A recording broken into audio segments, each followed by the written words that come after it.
Good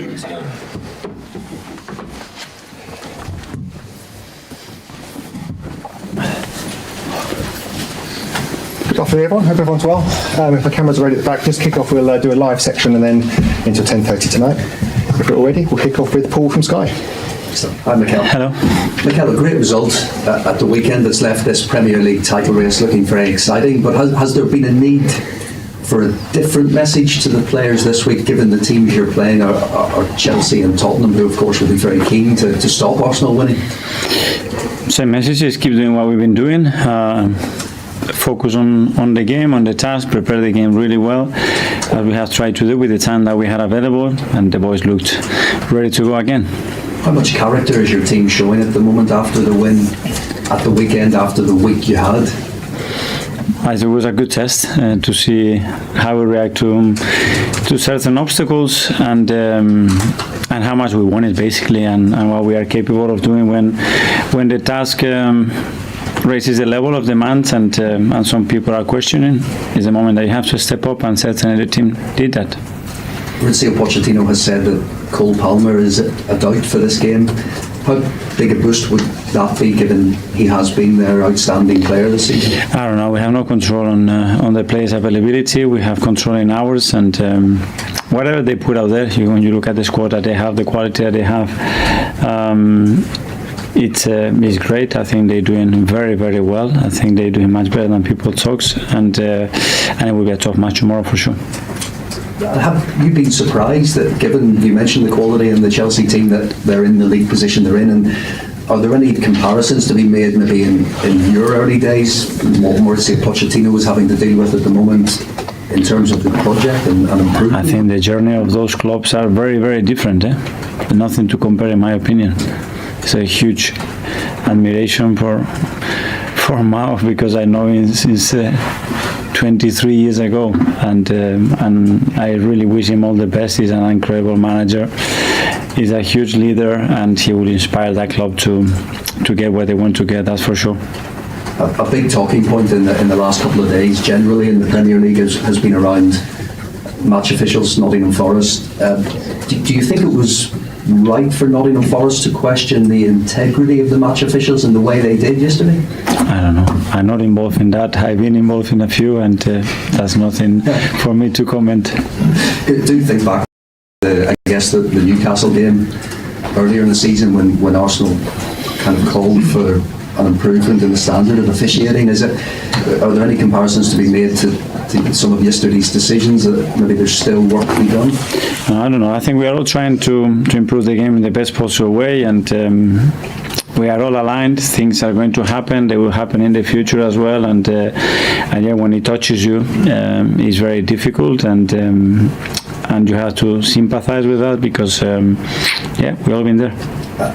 Just finally, do you think the way that the referees are selected for games, is that a fair process at the moment?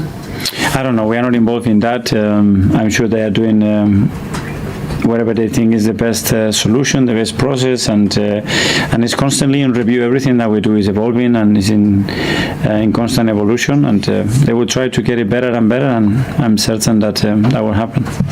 Okay, Niv from the PLP. Hi. How big was that win at Wolves after a couple of difficult results? It felt like a very mature performance by Arsenal. In terms of size, it was quite good. It really meant a lot to us. We're in a great position in the Premier League. We've been like this for 9.5 months, and we want really to give it a real go, and be really determined to do what is in our hands to try to lift that trophy. And tomorrow we're going to have a very tough opponent in front of us, and we will try to overcome that opponent again. The fact this season there are 3 teams involved in the title race, it feels that it's more challenging, it's more exciting, and the margins are tighter. Would you agree with that? They are, because obviously you depend on another 2 teams as well, and when you talk about, as I always said, the best 2 teams in the decade of this league, in my opinion, 2 of the best in the history of this league. So this is where we are. What do you make of Chelsea in the last couple of months, despite the defeat at Wembley against City? We can clearly see the improvement. When you face them in the winter, they managed to really challenge you. What do you expect more? huge improvements. I think they deserve to be in a much higher position in the league when you look at what they've done and what they produce in games. They have reached a final, they have reached a semi-final, they could have been through. So I think what Mauricio is doing is really impressive, and I'm sure that he's going to get them there. Ian, TalkSport.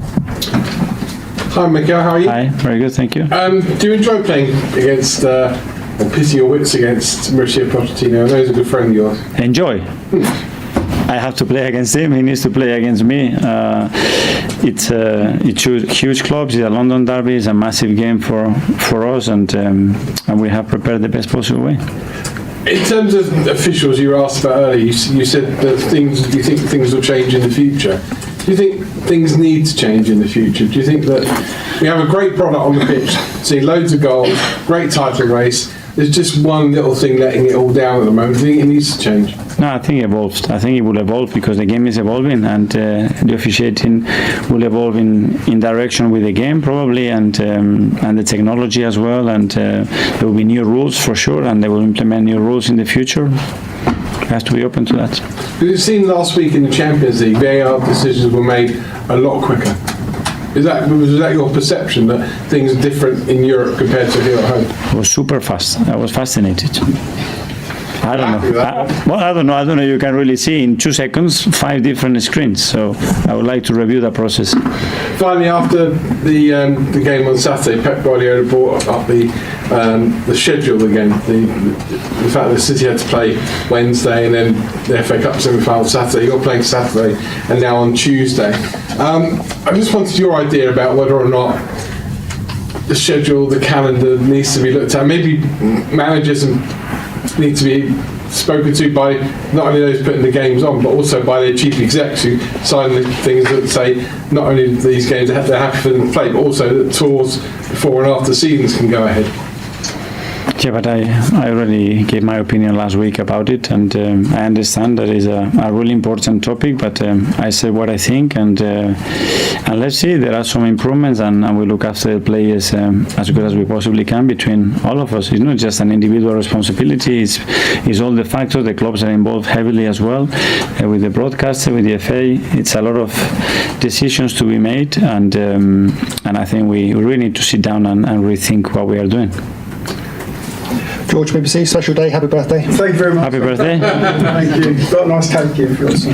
For all of us. Yeah, well, it's courtesy of Mel, thank you. I just wondered, on Saka and Declan Rice and their scheduling, a lot of your players, I think some of them are close to playing sort of 50 games now, and Arsene Wenger used to say that they'd have this red zone, and I know Arsenal do a lot of work on stats. So how close are your players to being burnt out with scheduling and what they're going through at the moment with seasons? Are they almost like they can't wait for the season to end just to get a couple of weeks off? I don't know. When I see them this morning, I had to stop them because winning as well is a big boost of energy, and after the performance against Wolves and winning and having to play a London derby tomorrow, everybody's ready for it.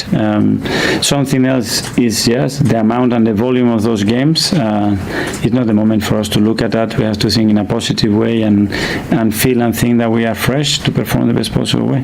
When you talk about officiating evolving, would you be open to maybe looking at refs from other countries coming to the Premier League? Do you think that would help? Because you could arguably get the best refs in Europe to come and officiate possibly in the Premier League. Would you be in favour of that?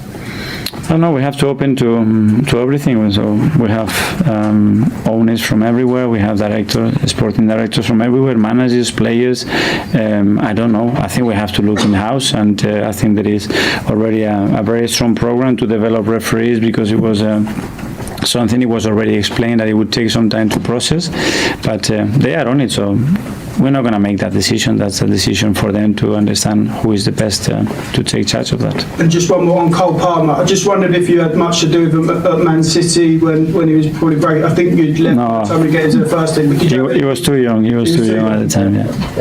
Okay, Jordan, Athletic. Mikel, for years Arsenal's record against the big 6 teams in the country used to let them down at this point in the season. Last year I think you took 19th from 30. This year with 3 games to go, I think you can still take 22 maximum. What's changed there in the psychology when it comes to these big games? Well, whether it's psychology, whether it's performance, whether it's getting better as a team, and obviously the more you win against big teams, the more belief you have that you can do it consistently. And we prepare every game to beat them, and tomorrow definitely will be the same, and we will have to prove on the pitch whether we are capable or not. You were a player even when you first took over as manager. Chelsea were probably more established, had the pedigree as the top team. Do you think that's now switched now that Arsenal go into the game as the dominant side? I don't know, but when you look at the history of what they've done in the last 20 years, there is a difference, big difference, and we need to do that, and we haven't done any of that yet. James, I want to ask you about the balance of the team. You look at the right-hand side, Saka, White, Odegaard, it's pretty much fixed and it's been there for 2-3 years now. The left side's been a lot more change at left back, Havertz moving back to midfield, Martinelli, Trossard. It feels like you've not quite settled on a formula on that side yet. Was that something you thought you would have got by this stage of the season? Well, the fact is as well that we had a lot of injuries in that side. Obviously, the fact that we haven't had Thomas for 6-7 months has affected us in a way to play Declan as well in a different position. But I look at it as something really positive as well, that we have the possibility to change players and find different dynamics and units within that side. James, ESPN. Hi, Mikel. Hi. As a manager, what you make of the Chelsea project, spending £1 billion in 2 years and trying to build a team, sort of almost all thrown together, just what you make of that as an idea? I'm not the person to that. I can talk about what we have done, but not about what other clubs do. It's entirely up to them, and they will have their vision and very clear how they're going to get where they want to get. Would you like £1 billion to spend? Sorry? Would you like £1 billion to spend? Depends. I like a lot what I have, and I'm very pleased with that. Because I guess the point I'm kind of trying to get to is that spending money is not necessarily a guarantee of success, is it, when you look at what Chelsea have done in the last year? Well, if you look, but that's, I think, a very short sample, because if you look in the history of the Premier League in the last 20 years, the ones that they have spent the most and what has happened, I think there is a big relation. So, depending how you look at it. So you think they'll come good eventually? I'm convinced they will. With that squad, yes. And with the manager they have, yes. Kaya? Hi, Mikel. Yuri Timber's going to be involved for the under-21 tonight against Blackburn. If he comes through that, is there a chance he could be involved against Spurs over the weekend? That's a quick step. Let's see how he feels today. He's been training really good. He looks ready. He needs that exposure, and after that we'll assess whether that game comes in the right time or too fast, and try to get him with us for the final games. And I know it might be another quick step. Obviously, the Euros are coming up in the summer, and then Holland will be wanting to look at him and maybe take him. Would you say that would be too soon for him, and maybe that would be a bit of a risk if he was to go to that tournament in the summer? Well, at the moment it looks really far because he hasn't played any football. So let's see how he goes tonight. Let's see if he can contribute in an impactful way in our season, and then we will see what happens in the summer. Okay, we've got one from VG Norway. Hi, Mikel. Hi. Football has seen plenty of wonder kids that have failed to live up to their potential, but do you think Martin Ødegaard did it? Fulfill his potential? Yeah. Hopefully not. Hopefully there is still a lot more to come. He's still very young, and he's made huge strides in the last few seasons. He's got a massive role at the club, and hopefully he can keep growing. But the Wonder Kid brand is can be heavy to bear, and we have seen many fail to deliver after that. But do you think that Martin has proved that wrong? Well, especially because he had to wear that kit since he was 14, 15, and that's not easy. But I think he has handled that in a great way. I think the steps that he made as well to progress and to have minutes and develop his career, especially when he went to Real Sociedad, I think it was a really intelligent move. And then from there, I think he took off, and now we have the player that we have. And how important has he been in building this team that now is challenging for the Premier League title for the second year in a row? Well, he's our captain. He's one of our main players, and when you look at the impact that he has with us daily, it's amazing. So we are really happy to have him. Okay, we'll go to 10:30 tonight now.